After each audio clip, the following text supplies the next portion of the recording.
Hola, amados hermanos, que Dios les bendiga. Damos gracias a Dios por este tiempo que Él nos concede de buscar su rostro.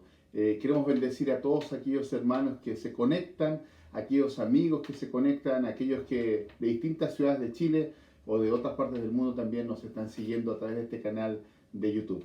Dios les bendiga mucho, estamos siendo muy bendecidos. También quiero llamarles a ofrendar, a apoyar el ministerio de la Iglesia Bautista Misadai, que usted pueda bendecir también las finanzas de nuestra congregación. Hay proyectos, hay necesidades, estamos recibiendo recursos también para ir en ayuda de aquellos hermanos que han perdido sus trabajos o aquellos que también están teniendo problemas económicos. Queremos bendecirles, queremos proveer para ellos porque es nuestra responsabilidad, pero también es nuestro compromiso. Y es por ello que queremos invitarle a ofrendar con alegría, que pueda hacerlo con gusto a la cuenta que está saliendo en pantalla en estos momentos. Eh, Hace unos días atrás estaba viendo unos videos y me encontré gratamente con mi amigo Rubén Rodríguez, este pastor que marcó mucho la vida de muchas personas y también que pudo bendecir la ciudad de Antofagasta, nuestra ciudad, nuestra región. El pastor Rubén Rodríguez fue un hombre de Dios, presidente de la Asociación de Pastores Evangélicos y un gran amigo, un gran maestro también, y que yo honro en esta hora.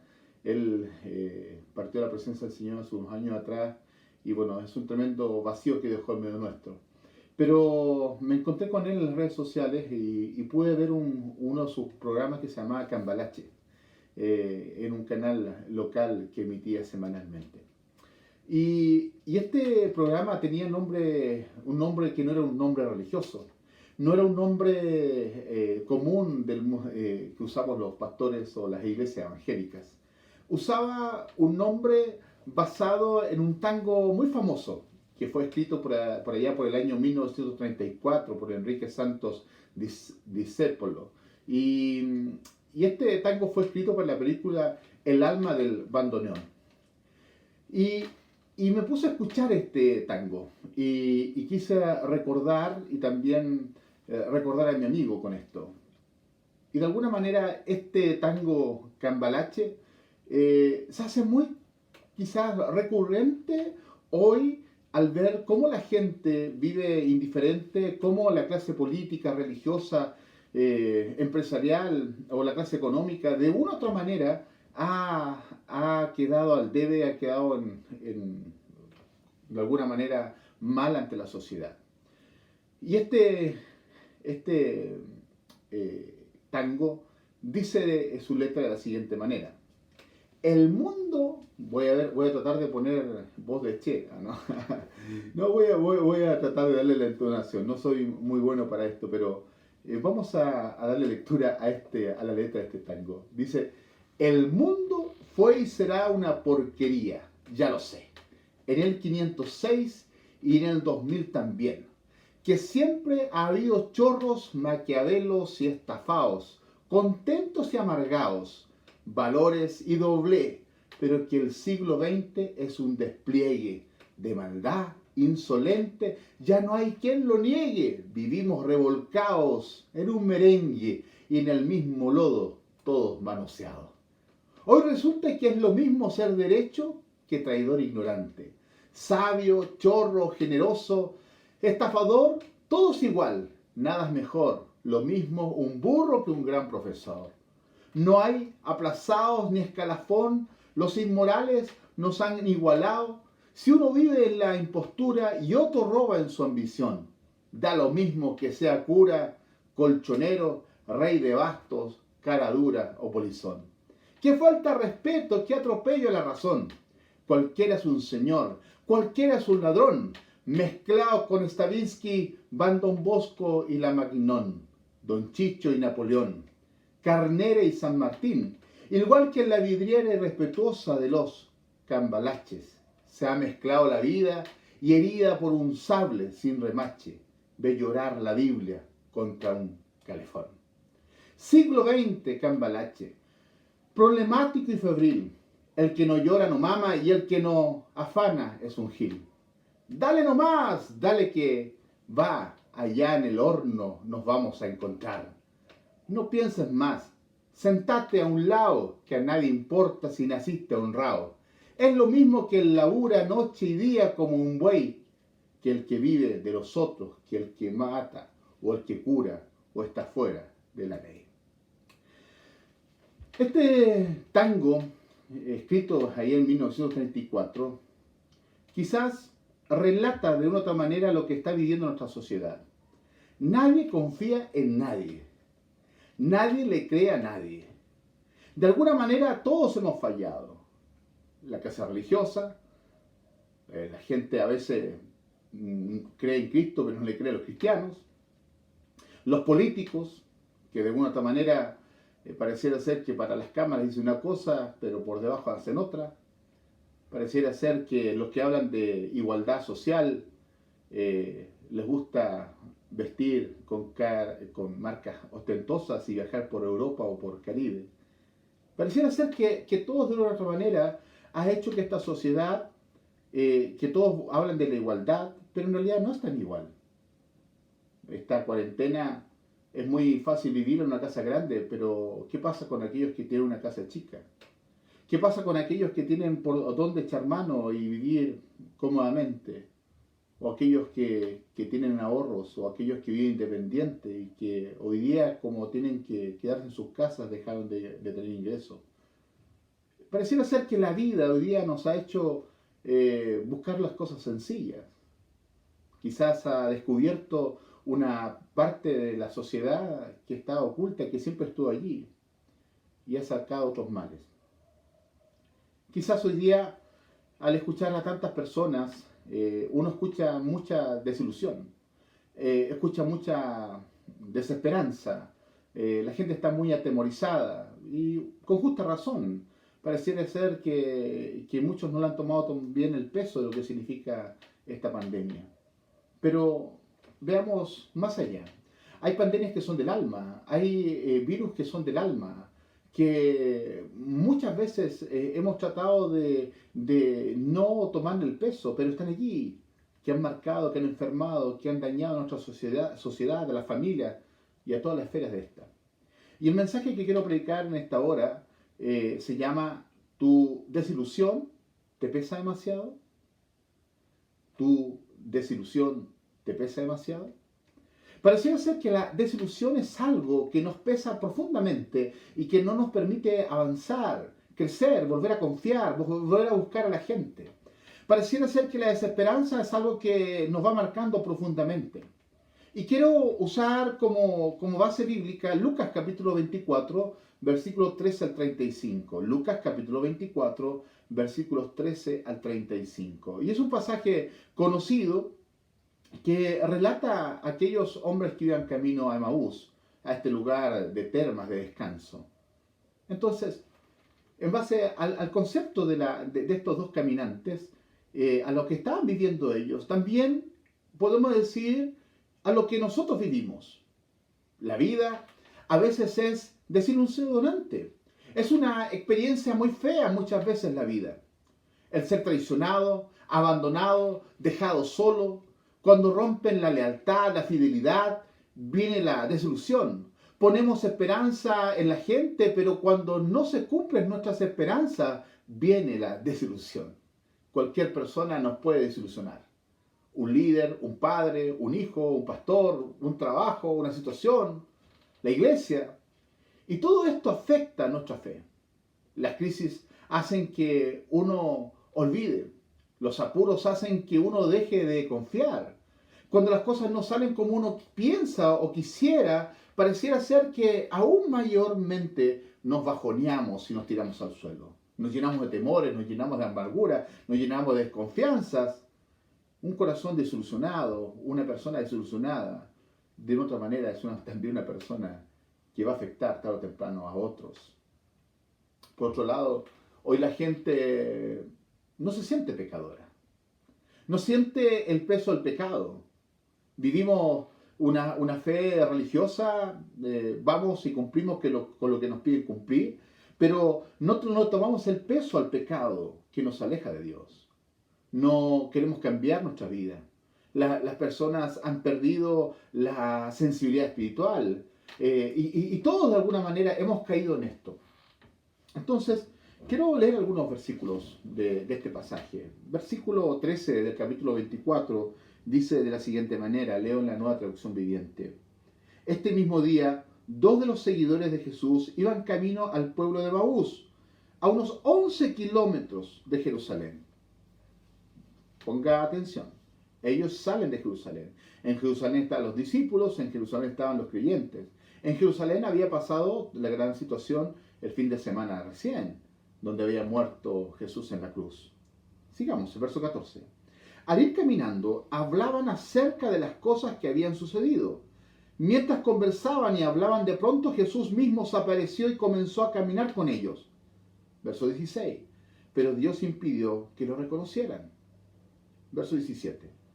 Él les preguntó, ¿de qué vienen discutiendo tan profundamente por el camino? Se detuvieron de golpe, con sus rostros cargados de tristeza.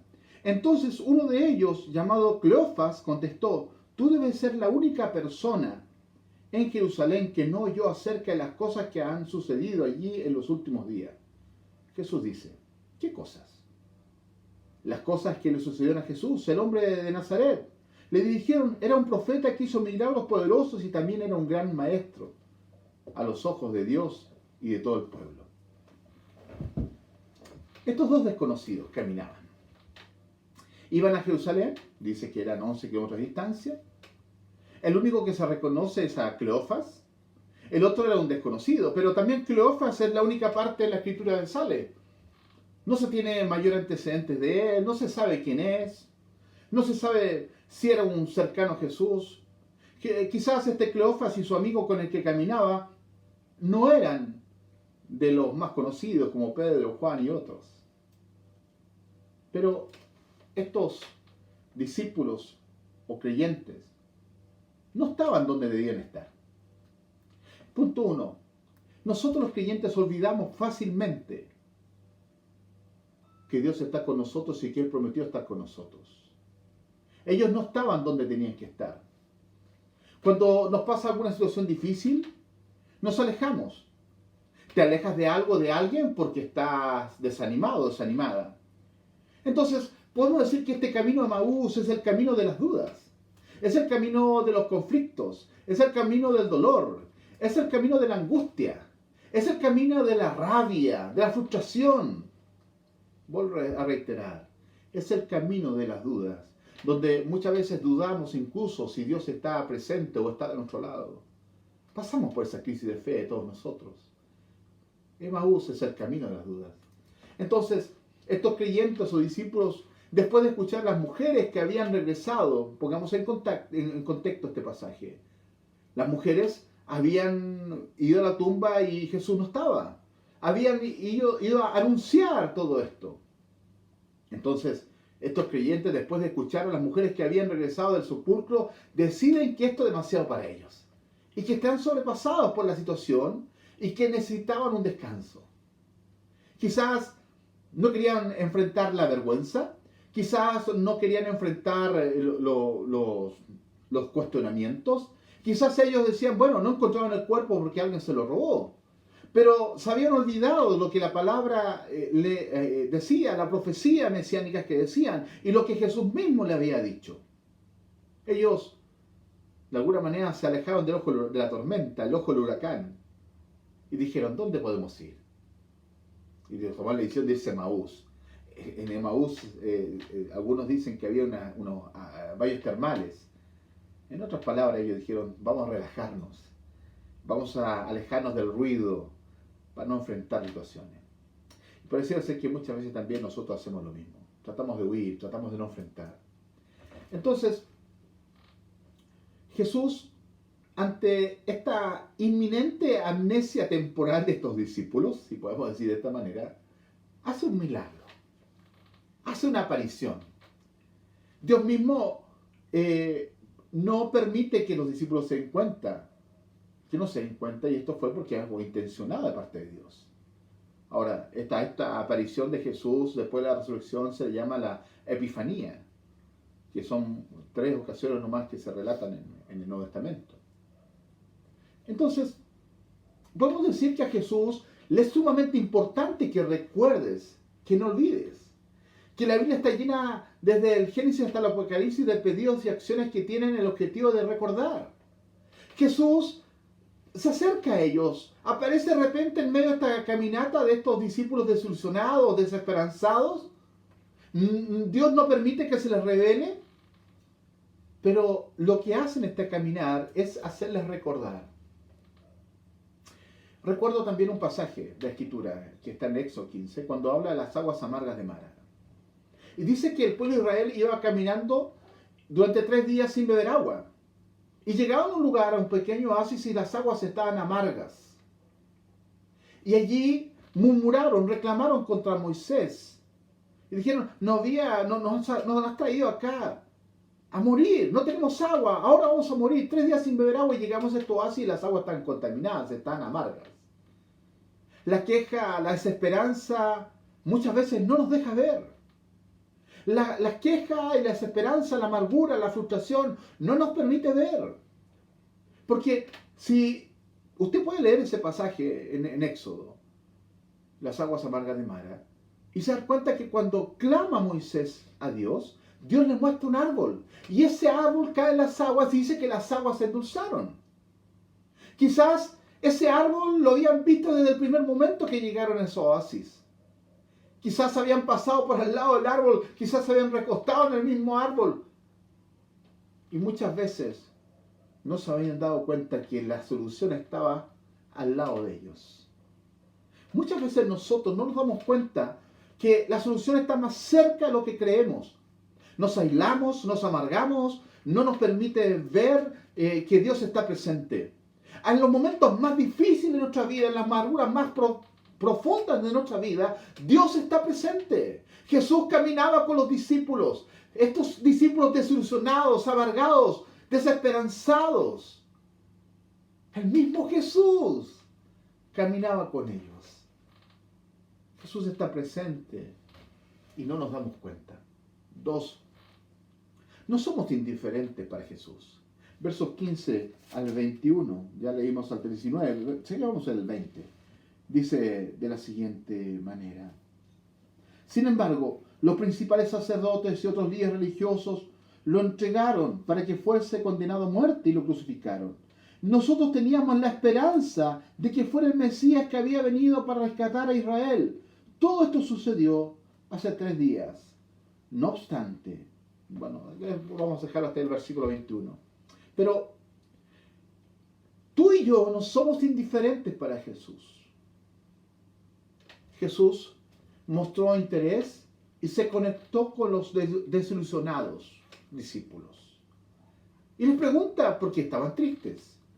Me imagino que la cara de ellos era una cara no muy feliz.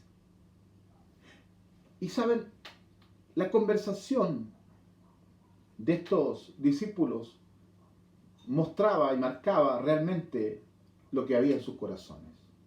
Entonces, podemos decir que nuestras conversaciones son un termómetro, de una u otra manera, de dónde está nuestro corazón. Nuestras conversaciones son el termómetro de lo que está en lo más profundo de nuestro corazón. La Biblia dice que de la abundancia del corazón habla la boca. Pero fíjese en el verso 21. Nosotros teníamos la esperanza que Él fuera el Mesías. Era imposible pensar para los judíos y para la influencia romana de ese tiempo de que Jesús, el Mesías, muriera de la manera que murió en la cruz, allí como un malhechor, murió como alguien deshonrado, pero Él llevó el peso de nuestro pecado. Ellos esperaban que el Mesías, que su maestro fuese distinto.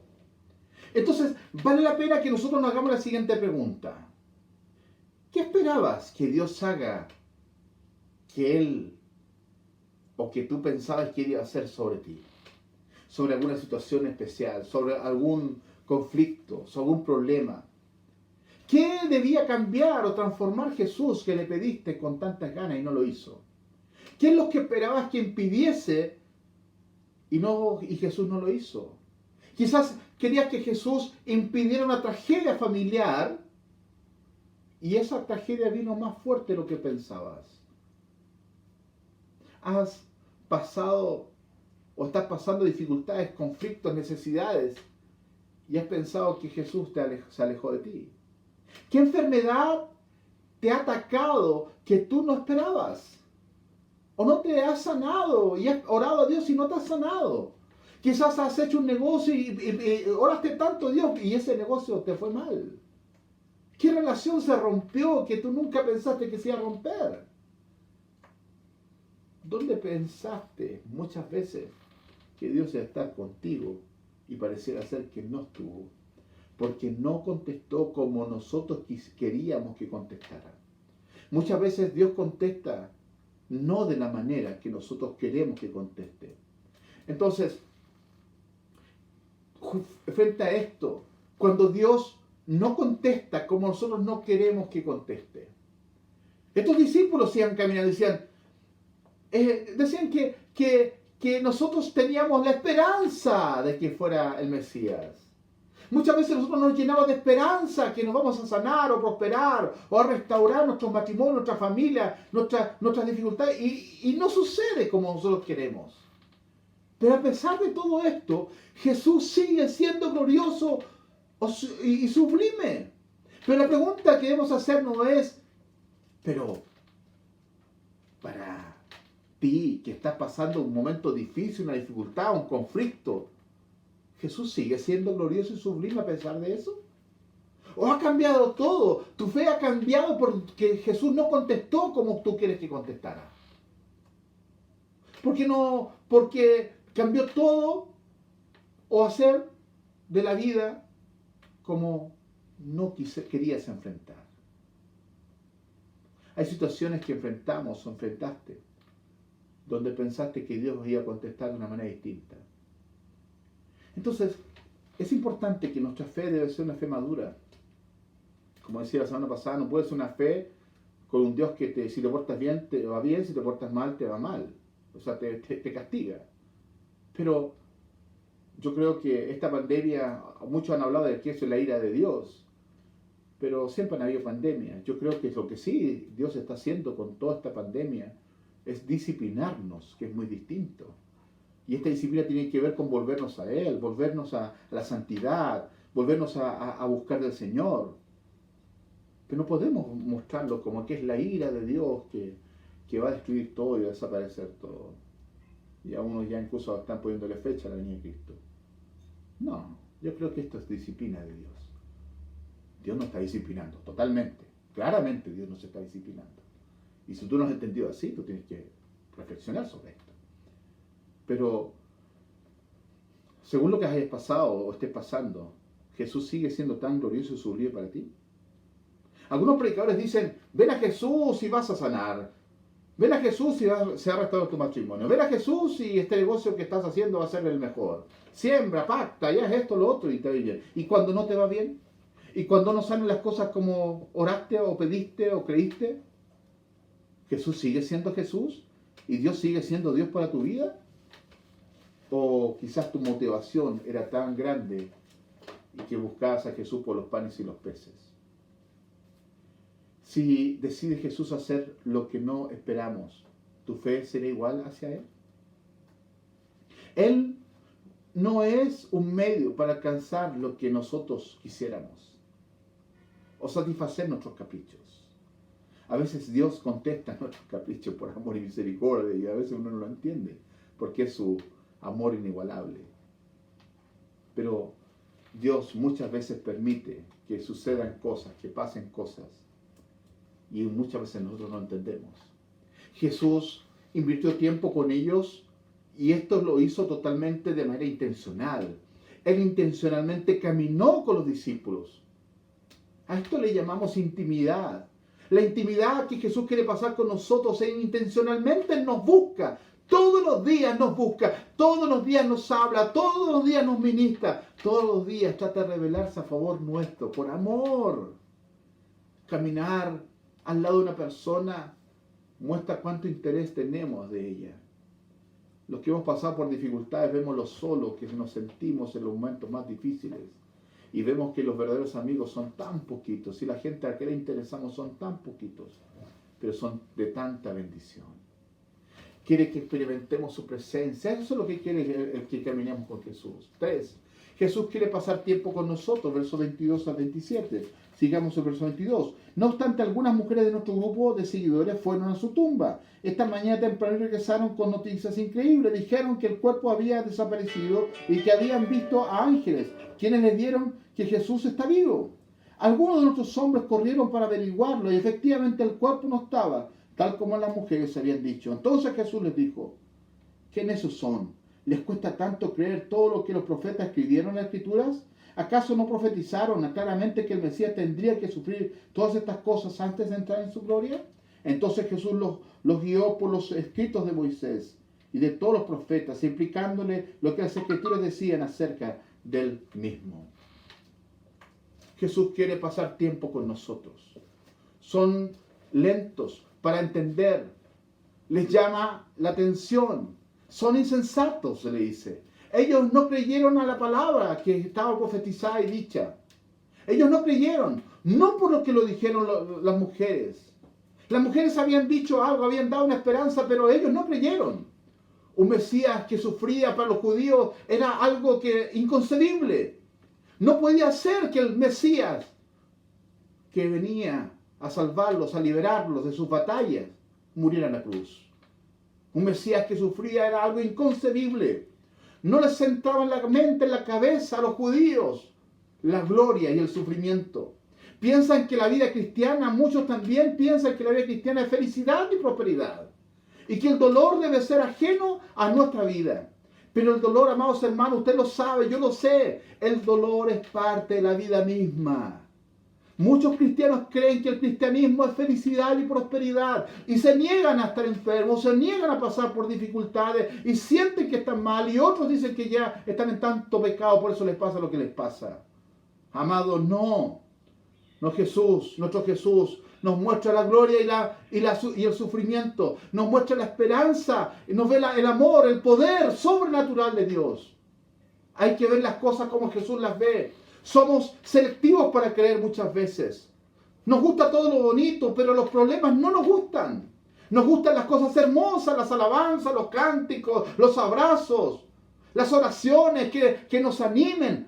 Pero no nos gustan los problemas. Y hay gente que huye los problemas.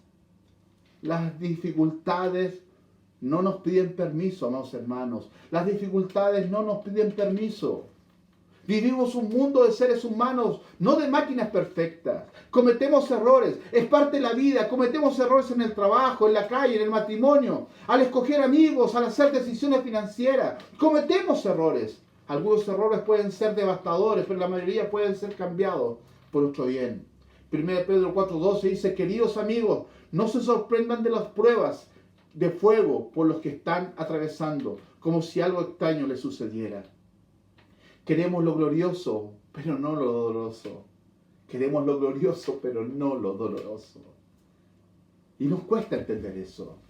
Nos cuesta entender cuando pasamos por dificultades profundas. Pero muchas veces, para tener lo glorioso, hay que pasar por lo doloroso. Antes del Pentecostés hubo un Calvario.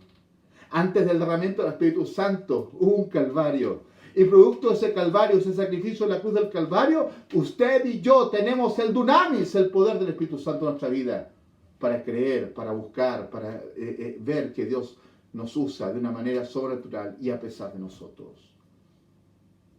Jesús les declaraba la Escritura. Quizás en esta caminata tuvieron el estudio bíblico del Antiguo Testamento más profundo que ha existido en la historia. Esta persona tenía algo especial, decían.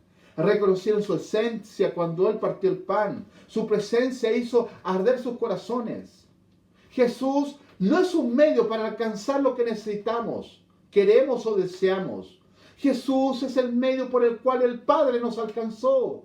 Jesús, amado amigo, amado hermano, no es un medio para alcanzar lo que necesitamos, queremos o deseamos. Jesús no es un cajero automático. Jesús no es un botiquín de primeros auxilios. Jesús es el medio por el cual el Padre nos alcanzó por amor a ti y a mí. Juan 3:16 dice, porque de tal manera amó Dios al mundo que ha dado a su Hijo unigénito para que todo aquel que en él cree no se pierda, mas tenga vida eterna. Mi fe no debe entonces estar basada en las palabras de la gente. Mi fe no debe estar basada en las situaciones que enfrentamos. Nuestra fe debe estar basada en la palabra, en lo que dice la Escritura. Tu fe nunca debe estar en lo que te promete la gente, porque mañana la gente te va a desilusionar. Yo te puedo desilusionar, tu familia te puede desilusionar, los cristianos te pueden desilusionar, pero Jesús jamás lo hará. Tu fe debe estar fundada en la palabra de nuestro Padre Celestial. Esta es la profeta mayor, no lo que andan diciendo algunos por ahí. Y lo digo con mucho respeto. 4. Deja que la palabra de Dios haga arder tu corazón. Verso 28 al 32 dice, del 29 dice, pero ellos le suplicaron, quédate con nosotros esta noche, ya que está haciéndose tarde. Entonces los acompañó a la casa. Al sentarse a comer, tomó el pan y lo bendijo, y luego lo partió y se lo dio a ellos. De pronto se les abrieron los ojos y lo reconocieron, y en ese instante Jesús desapareció. Entonces se dieron el uno al otro. ¿No ardía nuestro corazón cuando nos hablaba en el camino y nos explicaba las Escrituras? Ardía su corazón, ardía su corazón, ardía su corazón cuando la palabra era predicada. Verso 29, quédate con nosotros. La intimidad, partió el pan, sus ojos fueron abiertos, ardía su corazón. La palabra expuesta hace que nuestro corazón arda y se aviva el poder del Espíritu Santo. El Evangelio es intimidad con Dios. La palabra de Dios es la que nos motiva, nos enseña, nos guía. La Biblia es la única regla de fe, práctica y conducta. La palabra de Dios hacía arder su corazón desde las cenizas. Jesús sopló y volvió a arder ese corazón que está desanimado. Esos corazones estaban llenos de ceniza, desanimados, quebrantados, desilusionados. Pero cuando estaban esas cenizas, Jesús sopló y volvió a arder la llama de su presencia y su poder. Si tu corazón está hecho ceniza por lo que te han hecho, dicho, por lo que estás viviendo, por los fracasos, por la desilusión que estás viviendo, y quizás tu corazón está hecho verdaderas cenizas, deja que Jesús sople sobre ti y vuelva a arder esa llama que un día flameaba. No puede haber un verdadero avivamiento en tu vida si la palabra de Dios no está presente. No es acumulación de información. Mientras vivamos poniendo nuestros ojos en lo transitorio, en lo que tiene apariencia de importante en función de nuestros proyectos y dejando a Dios en lugares secundarios, viviremos con ansiedad en el corazón, llenos de incertidumbre, temerosos del futuro, afanados por lo que no dura. Romanos 5:4 y el verso 5 dice, y no solo esto, sino que también nos gloriamos en las tribulaciones, sabiendo que la tribulación produce paciencia, y la paciencia prueba, y la prueba esperanza, y la esperanza no avergüenza, porque el amor de Dios ha sido derramado en nuestros corazones por el Espíritu Santo que nos fue dado. 1 Pedro 1:7 dice, para que sometida a prueba vuestra fe, mucho más precioso que el oro, el cual aunque perecedero se prueba con fuego, sea hallado en alabanza, gloria y honra, cuando sea manifestado Jesucristo. ¿Tu desilusión te pesa demasiado? Ponte por un momento en el lugar de estos discípulos que iban camino a Maús. El Salvador que ellos pensaban que estaba muerto y que todo se había acabado, caminaba con ellos. Entró en la casa de ellos y sentó a su mesa, partió el pan y algo pasó en sus corazones. Entonces, la próxima vez que te sientas desilusionado, frustrado, desesperanzado, no te dejes envolver por el pánico. No te des por vencido. Ten paciencia y permita a Dios recordarte que Él sigue estando en control. Aunque tú no lo veas, no des por terminado algo hasta que realmente esto termine. No hemos sido llamados a ser termómetros, sino termostatos. El termómetro solo acusa la temperatura. En cambio, el termostato decide la temperatura. ¿Cuál de los dos tú eres? Decide buscar al Señor. Decide agarrarte a Él, aferrarte a Él. Hebreos 10, 23, 25 dice, 23 al 25 del capítulo 10 de Hebreos. Mantengámonos firmes sin titubear en la esperanza que afirmamos, porque se puede confiar en que Dios cumplirá sus promesas. Pensemos en manera de motivarnos unos a otros a realizar actos de amor y buenas acciones. Y no dejemos de congregarnos como lo hacen algunos, sino animémonos unos a otros, sobre todo ahora que el día de su regreso se acerca. A modo de conclusión, amados, cuando pasemos por una desilusión, cuando pasamos por desilusiones difíciles, nuestra tendencia es aislarnos. Cuando Jesús trata nuestros corazones y nuestra mente, nos aislamos. Ellos regresan. Luego de esto, ellos regresan a Jerusalén, donde estaban todos juntos, edificándose. Ahí escucharon los testimonios, se animaron. Entonces es momento que tú te des la vuelta de tú, ¿dónde vas? Camino a tu aislamiento, camino a tu frustración, camino a alejarte de aquellos que un día compartieron contigo la fe. Y esto es un llamado para aquellos que un día conocieron del Señor y hoy día están lejos. Vuelve a Cristo, vuelve al Señor. Y para ti que aún no has vuelto al Señor, que no has entregado tu vida a Jesús, es hoy día de salvación. Confiesa a Jesús como el Señor de tu vida. Deja que Él sane y restaure tu corazón. Dios te llama. Dios te llamó y te salvó y te puso en un lugar, en una familia. Somos una familia imperfecta, los cristianos, nuestra iglesia es una familia imperfecta. Amisadad es una familia imperfecta y quizás disfuncional. Pero Dios te puso en una familia. Amémonos, perseveremos, apoyémonos, ofrendemos, ayudemos para que la obra crezca. No te aísles. No fuiste hecho para vivir lejos del conocimiento, de la fidelidad de Dios. No estás destinado a vivir con el peso de vivir la vida por tu cuenta. Los hombres pueden fallarte, pero tu Dios no lo hará. A veces abrir nuestros corazones puede ser difícil, pero para que nuestras heridas sean verdaderamente sanadas y consoladas y sanadas, es necesario permitir que venga y hable a nuestros lugares vulnerables, adoloridos, dolorosos, frustrantes de nuestros corazones. Deja que Dios llegue a tu corazón. Todos tenemos heridas profundas en las que hemos trabajado incansablemente para mantener ocultas de los demás e incluso de nosotros mismos.